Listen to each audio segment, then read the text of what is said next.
Well, welcome back, everyone, to another episode. Today, we're going to cover a very important, difficult topic of kind of alcohol, how that can take us down a bad path. But it's not the end of the world. There's joy and things that we can get to on the back end. So we have a lovely story, lovely guest that we have on today that we'll get to hear her story. So, Roseanne, it's great to have you on today. Why don't you tell the audience a little bit about yourself? Yeah, my name's Rose Ann Forte, and I'm the author of a daily devotional called The Plans He Has for Me. And it is a devotional that helps people put alcohol to the side for 12 consecutive weeks. Uh, that devotional got written as a result of my own personal experiences. I was fairly successful executive in my career, CPA, COO, CFO. I was a leader in the church, yet I think I fell for the lies of the world and the alcohol companies, and I got a little trapped. The devotional has won a couple of awards, so I'm pretty proud of it, and I feel like my life's been rewritten, and Mhm. it's very purpose driven. I want to help other people kind of find the transformation and the joy that they're looking for when they remove alcohol. Now, when you were talking about just real briefly with your story, believing some of those lies and things of that nature, which obviously our culture is filled with all sorts of lies. Why don't you walk us through a little bit of that story and what some of those lies that you were believing, what those were? Yeah, I started at such a young age, like 13, stealing liquor from my parents' liquor cabinet. And at that point, I was in high school, and it's like to be cool, right? If you're going to fit in, you're going to have some alcohol. And then college, you start believing that that's the only way to have fun and socialize. Certainly, the commercials and society would also make it available on every romantic occasion. So it can be used for romance, um, de-stressing, big one, right? Every television show we probably watch has the person coming home from work and cracking open that beer or opening that bottle of wine. So it just becomes second nature in society. People I've talked to so many people now that I don't drink, and they know I don't drink, and they say, I'm so glad you're doing this because I'm really trying to take the shame out of it. There's a lot of languaging I don't use, but they're like, I don't even like to drink, and I always feel under pressure when I'm with other people to drink, and that's people that don't even like alcohol. So the pressure is real, and I'm trying to change the narrative to choose a life that's better, that's, got more depth, peace, joy, productivity, meaningful relationships. And so when I go into a bar, I'm just like, no, I don't drink. I feel so much better. And quite frankly, a lot of people probably would go, huh, wish I could do that. I bet you I'd feel better too. So yeah. Uh, again, you talk about all those lies, which yeah, there's a lot that is presented in our culture. When when did you really realize like, "Uh-oh, like, no, this is a problem. This is something that I need to improve on." When did that kind of realization come to you? Yeah, I don't know if I know exactly when, but I know it was a long time ago. The National Institutes of Health say that people struggle with and try to quit for 4.5 years Mm. before they, on average, 4.5 years before they get help. I want to say mine was 10, 10 years. I think it happens over time. Maybe you wake up one morning and you have that horrible hangover and you go, that's it, enough is enough. And then you start putting boundaries around it, mm, you know, only after 5, only on weekends, only on special occasions, only for romantic times, only on holidays. And you start noticing that it's hard. Like, mm, wait, I do, you know, I do want to relax today. Yeah, forget it, you know. And over time, the consequences start adding up, whether you're losing productivity or you said or did something while you were under the influence that, you know, is maybe creating some relationship problems. Um, for me, my weight was going up. When you mm, drink alcohol, your liver doesn't process, you know, the fat the way it's supposed to. It's trying to get rid of the toxin instead. So I was having issues, you know, losing weight, and I knew that I could not lose weight if I drank alcohol. Um, just an enormous amount of problems that occur, and they're various for various people. You know, I've coached for years, and it could be a car accident for some people, a diagnosis, a DUI. You know, mm, there's just so many things that can happen, and I look back on my journey, and I am so grateful that I didn't hurt anybody else and mm, I didn't kill myself. You know what I mean? Because just the consequences can be severe, and I'm grateful. I did get a DUI. That wasn't mm, fun. Not fun at all. Very humiliating mm, because I was pretty, you know, I was a go-getter. I worked for public companies. I worked for one of the richest people in the world at one point, managing his wealth. And that was humiliating. I don't mm. want to be one of those people, you know. And here I was. I did it, you know. Terrible. When we're looking at a lot of different situations, but I think particularly what you just described there, a DUI, that there's like a kind of a shame and guilt that goes with that. Um, Now we add to the church component of that, which I know not everyone that gets a DUI is involved in church, but how did you work through that? Like, I'm supposed to be a Christian and I'm doing this. What was that like, kind of going through that process? Yeah. So if you want to hear that live, that I started a podcast recently. It's called Say Goodbye and Imagine. And the first interview is me. And the person who's interviewing me is my pastor at the time I got the DUI. Mm, And I was on staff, although it was volunteer staff, but I was responsible for a lot of things. I was responsible for a ministry for the sick and dying, and I did Bible studies.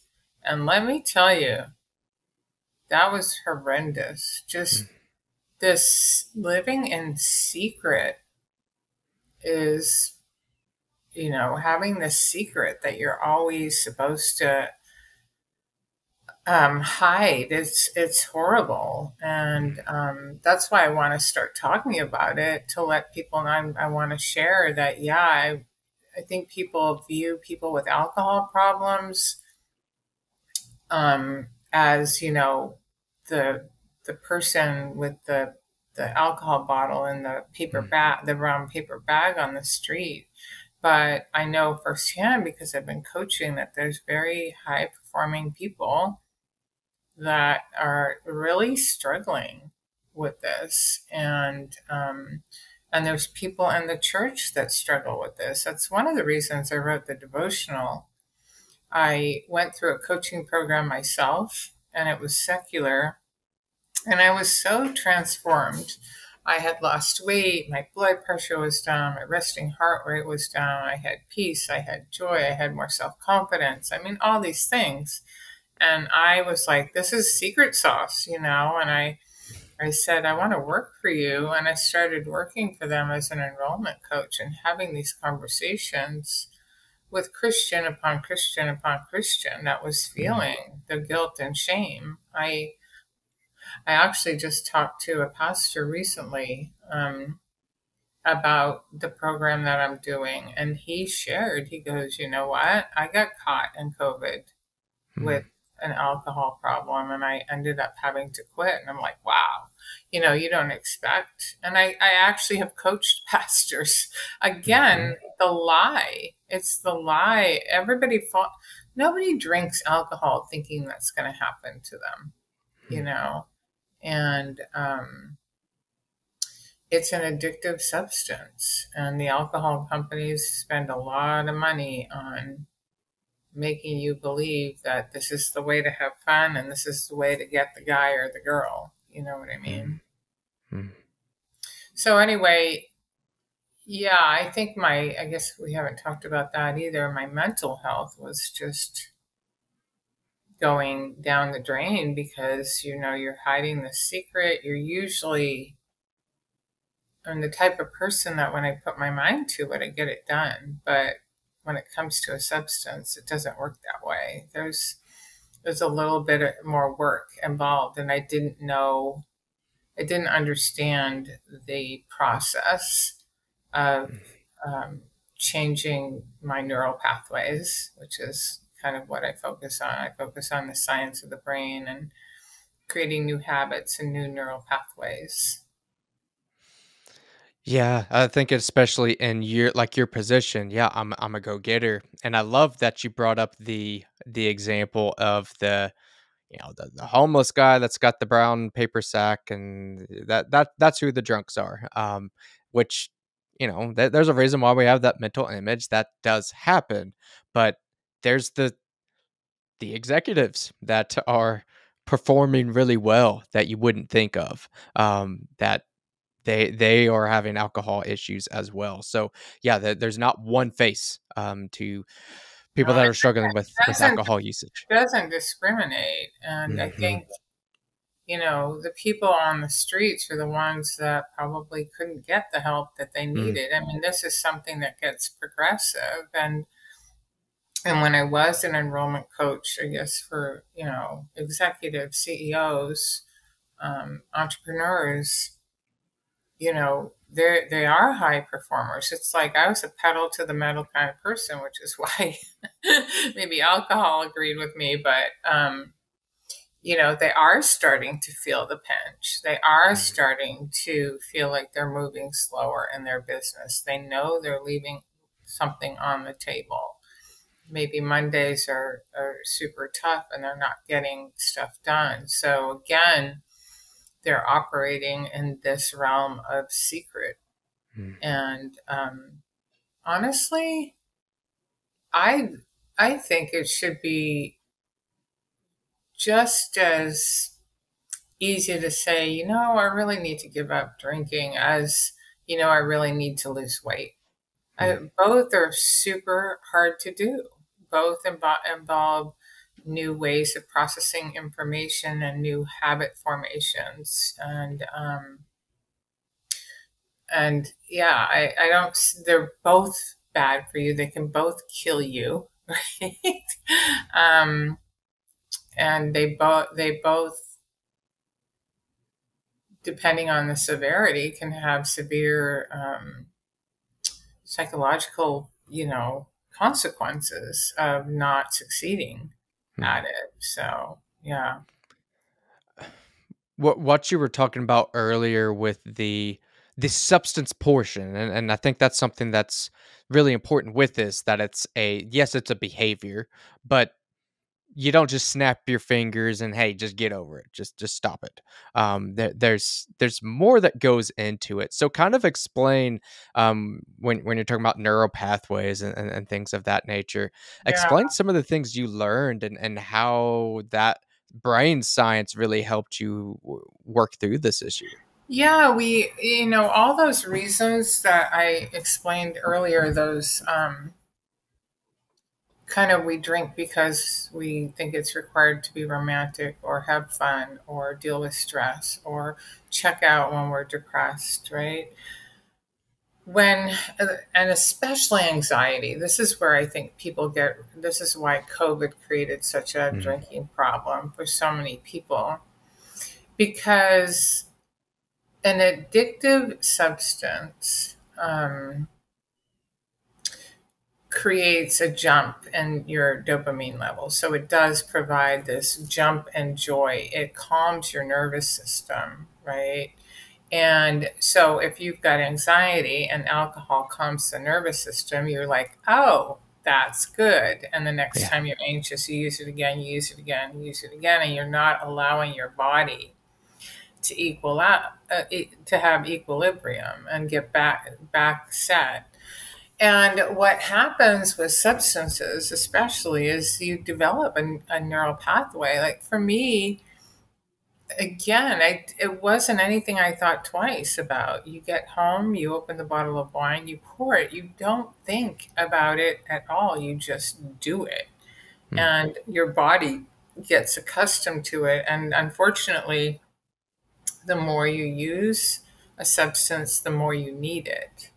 And my tolerance had gotten so high. And that's why you go, well, how do you drink that much? Well, I practiced over a number of decades. and so the process of quitting or changing your relationship with alcohol is understanding what your relationship is with it, Mm. right? My Let's just go with this anxiety thing because that's probably what most people can connect with. Uh, it's this awareness of why you're grabbing it. I don't know if you've ever experienced this, but I'm sure some of your listeners. I used to have anxiety. I'd get home and I'd crack open the bottle of wine, and once the glass of wine was poured, I could let it sit there for 20 minutes or a half hour. It's not like, oh, I need it right now. It's because I got that dopamine hit in anticipation that I was going to have it, Mm. right? And, but it's developing this awareness of, I need something to de stress myself, and I'm grabbing the alcohol. What other things could I do to create less stress? And so in the coaching program, or in the devotional, I say, let's do it for 12 weeks and see what's possible. Because over that time, you can develop a new habit of, wait Mm. a minute, opening the refrigerator is an old habit. I want to solve this with a new one. I think I'll go for a walk, or I'll call my friend, or I'll talk to my spouse, or I'll clean the house. Um, it's catching it, noticing it, understanding it, and redirecting it. And then the more you practice doing that, the more it becomes second nature. Mm. One of the greatest gifts I got when um I quit was I used it for like that anxiety and depression and sadness. And now, because I've practiced it, I don't even it doesn't even come up as a thought for me anymore, um, to solve it with alcohol. And Mm. that's what we're aiming for, is to change that thought pattern. Yeah. Which is a very different approach than the 12 step. I don't know if you know anything about 12 step. You know, Let's kind of get into that. I do think it's interesting on your devotional. You kind of have the 12 week as opposed to the yeah, typical 12 people are step. like, did you mean that? And I'm like, I really didn't. I didn't. I just wanted the 3 months of time. Yeah. So what kind of walk us through what are those differences? I think everybody knows what a 12 step or, AA, Alcoholics Anonymous. Either they've been in it or they've known someone or they just have heard Love that term. it. What's different about that approach? It's not even closely the same. So let me explain to you, for me, the reasons why I was reluctant to go to AA. Well, first, let me explain that AA has saved millions and countless lives. So it is known as the most effective methodology out there, which I hope to change. But um, so I do want to acknowledge its effectiveness. However, when I was faced with understanding I had a problem, there were a number of stumbling blocks for me to consider that. One was if you walk in, you have to quit forever, and I couldn't imagine that. Two was you had to call yourself an alcoholic, and that was absolutely out of the question for me because I already had super bad self-esteem issues. I was in a toxic marriage for 29 years. It had fallen apart. I already basically hated myself. I didn't want to add on top of that, I'm an alcoholic. You know what I mean? And then three, look to a higher power. Well, I already did. I was Christian. I love God. I love Jesus. I love Jesus. So for those reasons, I just was not attracted to AA, which is why I went this secular route. But what the difference is in this approach for me, it's hope based as opposed to victim based. It's choice based. And I'm not saying like sometimes people get really offended when I say choice based, but I think it's hard at the beginning, right? That's why I want you to get 12 weeks under your belt. But after 12 weeks, you feel pretty darn good. I can tell you feel pretty darn good, and you have learned how to say no. And I believe it is your choice. So in this program, you would document your progress. Let's see, I'm sleeping better. Oh, I'm spending more time with my kids. I have more energy at work. I'm happier, right? I have more peace. There's no more anxiety when I wake up in the morning, right? You're documenting it. And that's that awareness piece again, right? So after 12 weeks, you feel so much better. You know how to handle social situations, and you you feel better. So when you choose, you know which path. I'm trying to solve for cognitive dissonance. Do you know what that is? Yes, yes. Yeah. So, it's believing two competing thoughts about the same thing. And boy, is that true when we talk about alcohol, right? I love it. I need it. I want it. It's good for me. I hate it. It's ruining my life. I want to die, right? Which is true. And so over the 12-week period, we're really trying to solve for what's the truth about how alcohol treated me, because we have this love affair with it, but it's completely toxic. It's hope-based versus victim-based. My understanding of the people I've talked to in AA or 12-step, it's like, you know what? Well, they use that word, I'm recovering. I'm recovering. I'm recovering. I'm like, oh my gosh, I've recovered. Like, I'm a new person. I don't want to say I'm recovering for the rest of my life. And I can say with pretty big confidence, because I used to be a super heavy smoker, like called drug addict level, every half hour, 2 to 3 packs a day. And I didn't have to call myself a smokeaholic, a cigaretteaholic, and I'm not in recovery. And I quit because it was killing me. And that's kind of the same thing that I want people to understand with alcohol, that it was killing you. And not only that, it gets worse over time. When I talk to people, it's like, well, how long are you going to have you been struggling with this? A couple of years. Well, do you want to keep struggling for a couple more years? Because it does get progressive. No, and it's just coming to that conclusion. The program I went to was secular. The program I created was faith-based because I believe that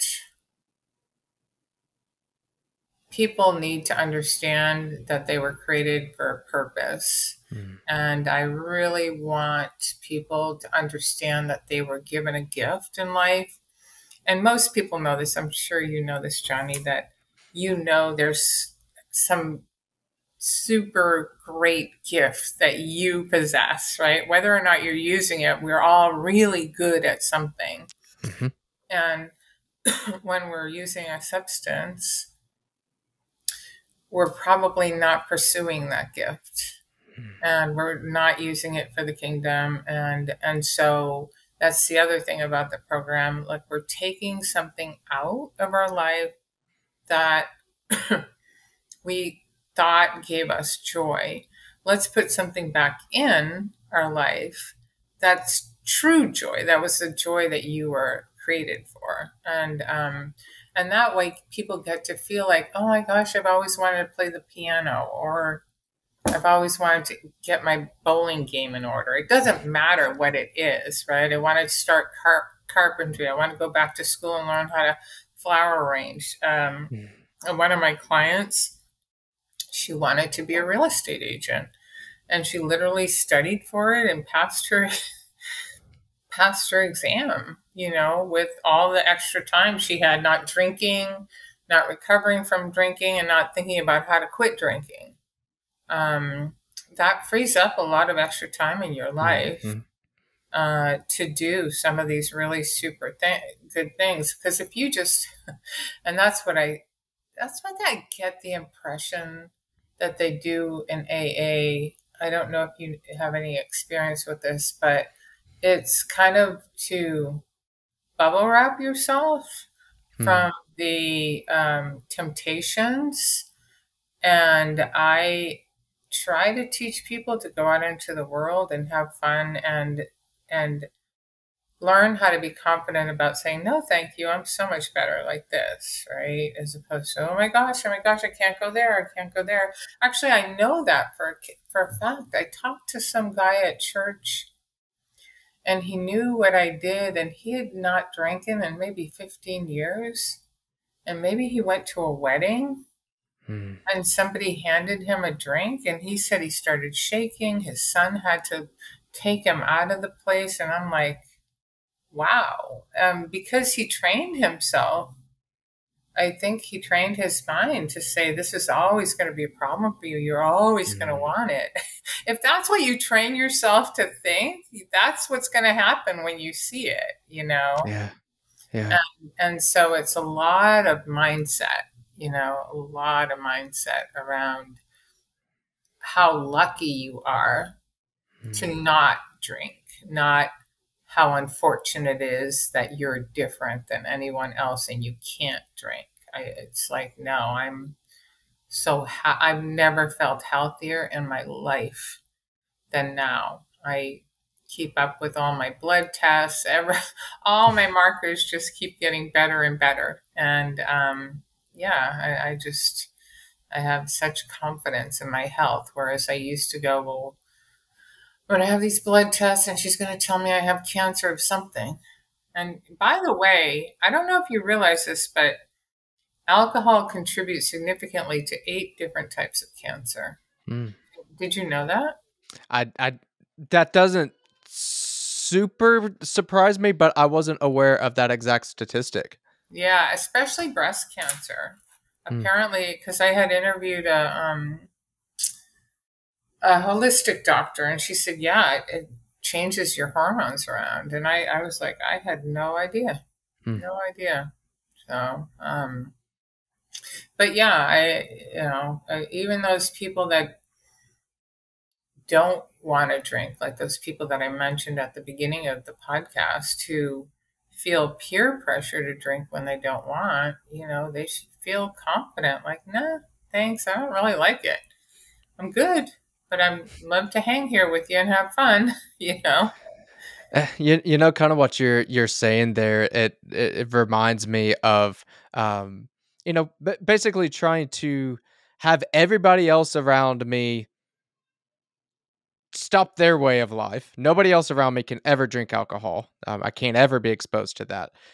That is a first off, it's impossible to do. You can't change everybody in the world around you, but it's also not a very healthy way. Like, it's much easier to control myself than to control other people around me. So You're I right. like I like what you're getting at there. Of let me focus on myself, and like I said, even if I don't drink, that I don't have to not be around it ever. Just say no, no, thank you, and then that's it. And I'm imagining, probably in your experience, after you've been through this program, and just in general for most people, if somebody's not comfortable with drinking and they say no, thank you, most of the time it probably just goes okay, Yeah. and we keep moving on. And that's really one of the biggest things I get is like, oh, nobody even cared. Mm, Nobody even cared. Like here we think everybody cares and nobody cares. But I forgot that. I do have friends whose fathers or in-laws um, were an alcoholic, only they called themselves an alcoholic. I mhm, just want to say they had a problem. Um, but yeah, no family holiday could ever take place with any alcohol. It was just, you couldn't have alcohol when Papa was around. mhm, And oh my gosh. And then we wonder why people go, well, I don't want to be one of those. Like, you have to announce to the world, I have a problem and you can't ever drink in front of me. mm, yeah. I was at a conference actually just recently. It was called the National Religious Broadcasters Conference, and it was after hours, and there were some bunch of authors, Christian authors, that got together, and it went up, and there's a girl having a glass of wine, and she's like, "Well, what do you do?" And I told her, and she goes, oh, "I'm so sorry. I'm so sorry." I'm like, oh, "Why are you sorry?" Well, because I'm drinking, like, you know, and that's what I go, yeah, that's kind of the conversation I'd like to change. I don't care Mm, if you drink. You know what I mean? It's I'm laughing about it, but it's super sad. mm, And I just think we need to have more compassion because, you know, when I say food, sugar is an addictive substance too. For many people, including me, once I start, can't stop, right? mhm, And it's addictive. I think a doctor told me once cheese is addictive too.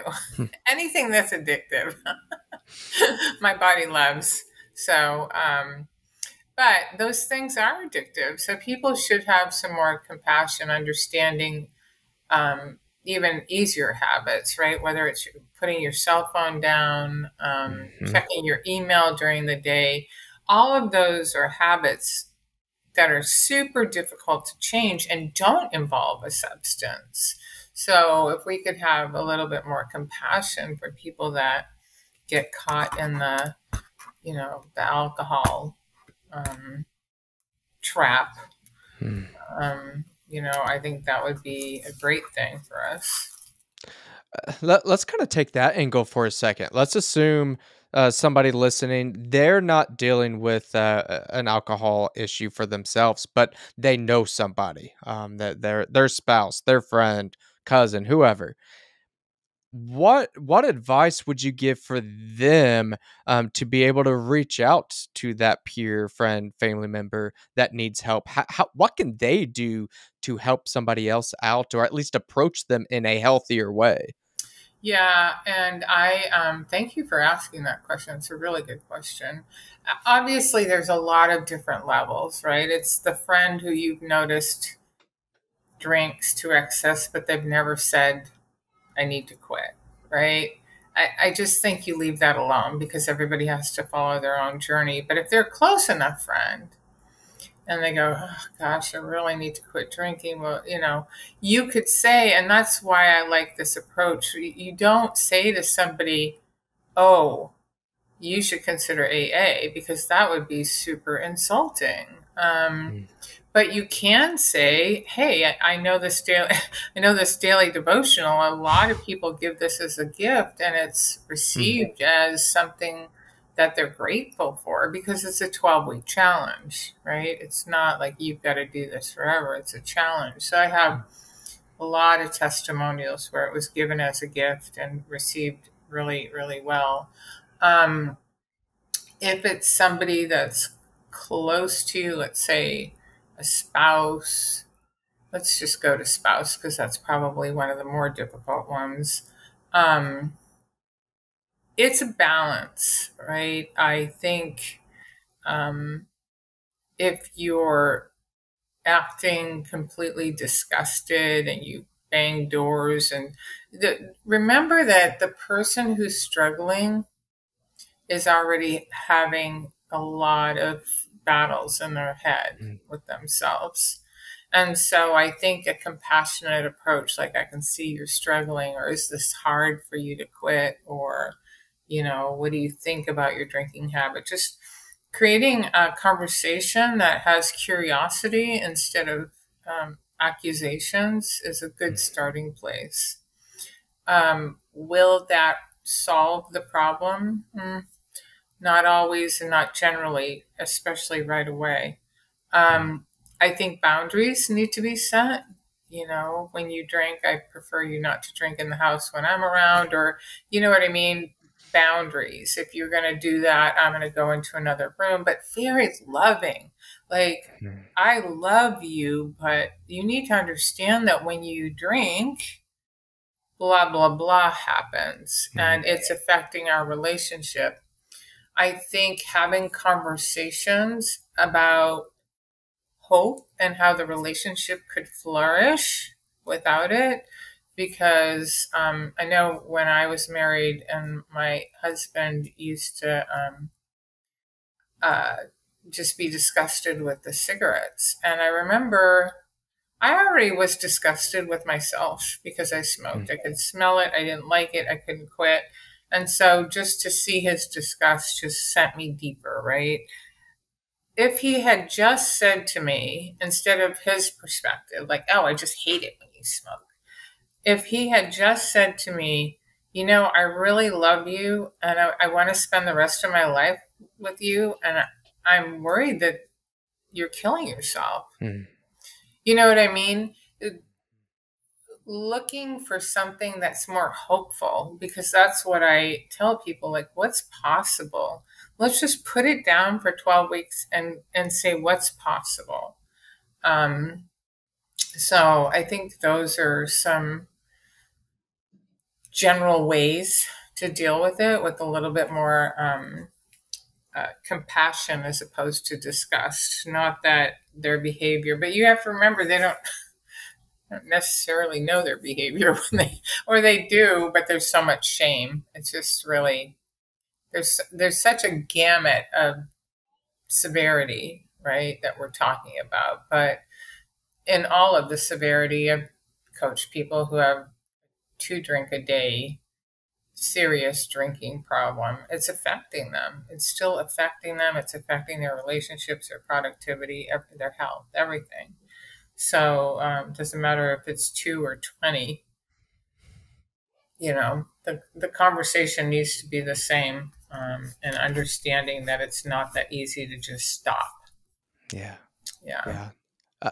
I really like that um, compassion mindset that you're talking about there, and asking those open-ended questions, and just your observations coming from a place of I love you, and this is, yeah, it's affecting our home, it's affecting your health, and just being able to keep it at that level as opposed to, this kind of intentionally yeah, like, you filthy pig, what's wrong with you? Like, we don't You want to go that route. you disgust me. I can't stand it anymore. Slamming doors and I promise you, nothing about that will help them quit. Nothing. It'll just drive them further into despair.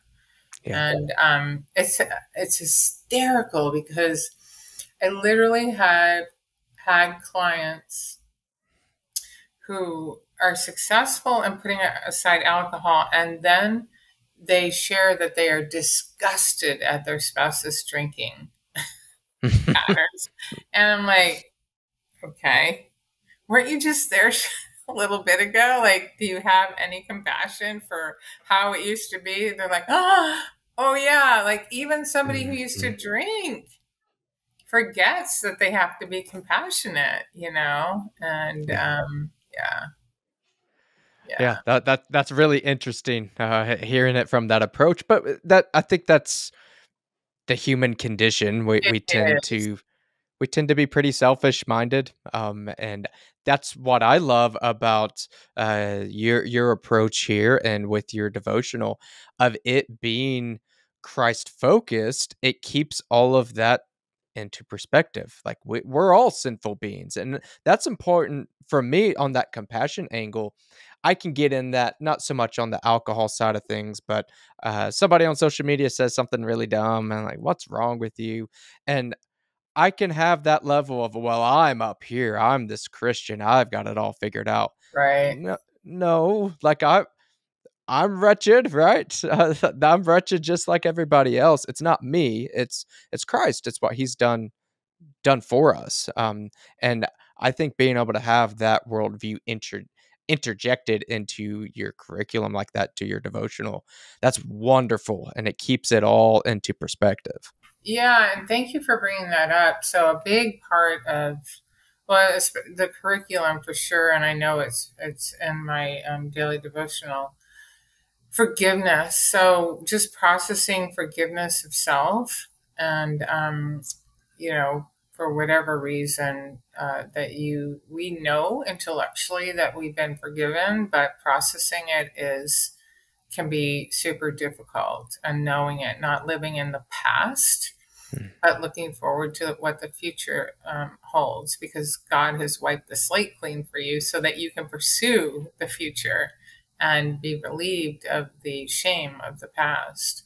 But also forgiveness of others. A lot of people, just, it's shocking how many people, but they've been abused, molested.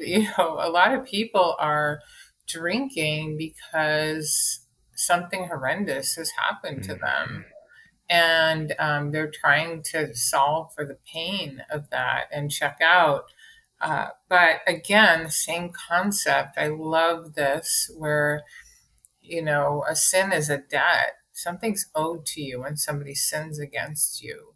But that debt is such a great, heavy burden to hold. And when we really offer forgiveness to the other person, we're not saying it's okay what you did.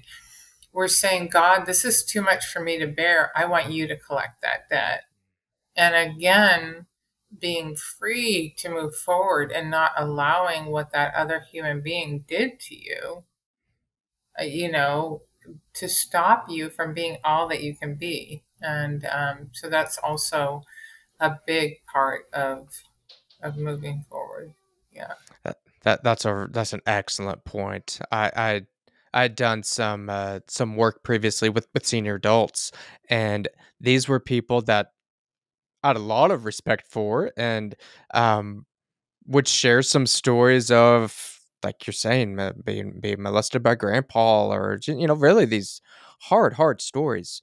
But mind you, these were people that they're in their 80s, and they're still holding on to grandpa who's been dead for 50 years. And that forgiveness, it's not just somebody that is actively daily there in my life. It might be somebody that was dead a long time ago. And there, though, that's something that we would work through. Well, okay, we agree what they did was bad, but who's being hurt by that right now? By you holding on to it, like, they're dead. They're not being hurt by it now. Like, Yeah, and it, I like that concept of letting God collect on it, hmm because it's not like there isn't going to be a consequence. And actually, I've learned in life, that I just want to say, what goes around comes around. I think because God handles it, hmm and somebody like that will pay the price, and they certainly are going to stand before God in judgment. Uh, yeah, so there's just a lot of evil things going on in the world, and we can be affected by so much of it. It's not that easy. I'm not saying it's easy to forgive, right. but we have to be able to realize our full potential, because it's not right that something somebody did to you should affect you for the rest of your life. Right. You can use it for good. God works everything, you Mhm. know, for His glory. And yeah. Uh, this just on that topic, it's something that I had struggled with, and I'd grown up in the church and have had a saving faith in Christ since I was 6, which I'm incredibly grateful for. But one of those concepts I always struggled with was God's wrath. Like how could there be a loving God that's wrathful? And then I met my wife, and we weren't even married at the time, but I just remember having these thoughts like, "I love her. If somebody hurt her, I'm gonna be very angry." Like, that wrathful sense there, and it's not even near that godly, sense, but I understood it, that love and wrath are connected. So Oh, Christ, yeah. he he has that love for us, but he has a hate for sin, and that vengeance is mine, thus saith the Lord. There's a reason for that. But that's not us. I can make the vengeance my own and try to put all those daggers in all I can. I'm not as good at it as God is. So Yeah. I think what you're saying there of those just punishments, give those to God. He's much better at that than anybody could be. And yeah, I think that's a really, really important part to not put that vengeance aspect on your own because you're not going to be able to do it. Yeah. And also, when you live, like when you say you love Jesus, you have the Holy Spirit, and you're called, to proclaim Christ and show light.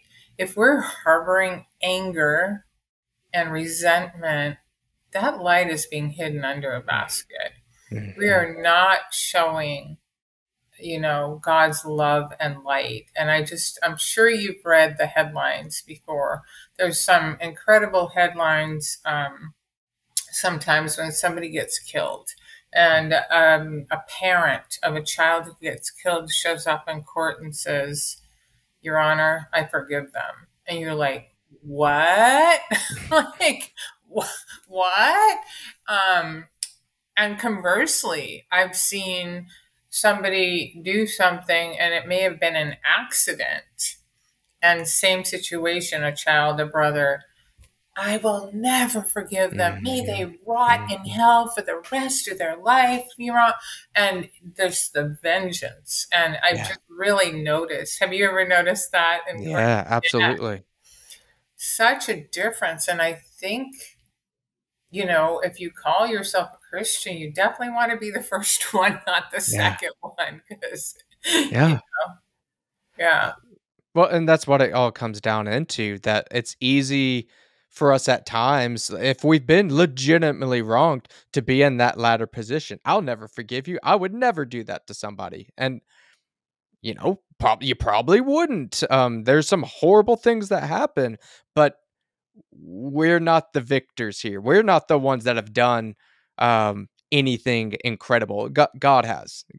Christ is the one that saved us, and it's important for us to keep that in perspective.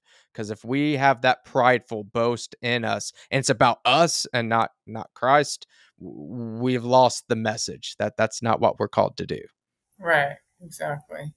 Yep, I agree. And all I can tell you is I climbed out of an abyss of darkness and into great light that makes me fearless. I went from a person who used to be, if you rolled your eyes at me, I'd crumble. And because I had so little confidence in myself. Mm, And now I'm just like, okay, God, you've given me a purpose and I'm not stopping until yeah, I'm done. yeah. Yeah. Uh, well, incredible story that you've had, and what I love about your story too is that it's not finished, and Oh, no.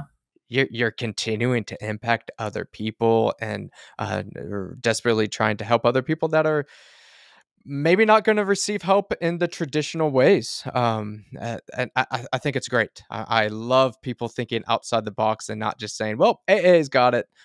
No, like there's other Well, approaches and to one this. of the, I don't know if it's unintended consequences, but when people are trapped in addiction and they want to stop and they've tried every other way, they really want to turn to God. So this Mm, has been surprisingly a great tool for evangelism yeah. because it is compassionate and hopeful.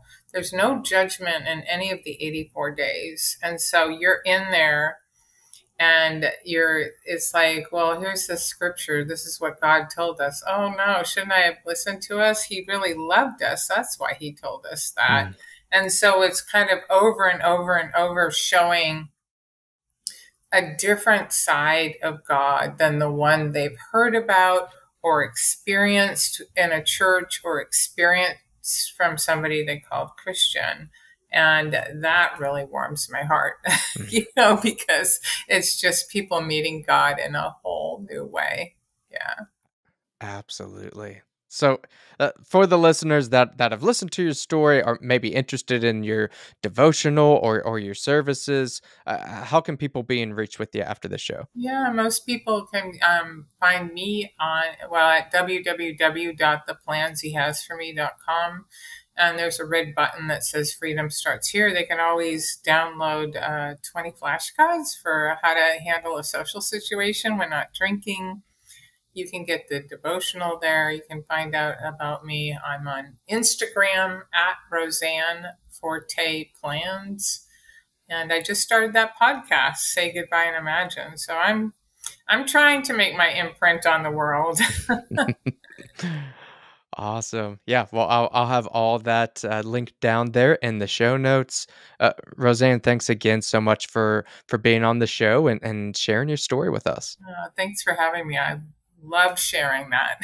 I really appreciate the opportunity. Absolutely. Well, and thank you to everyone that's been listening to us talk today, and we'll catch you on the next episode.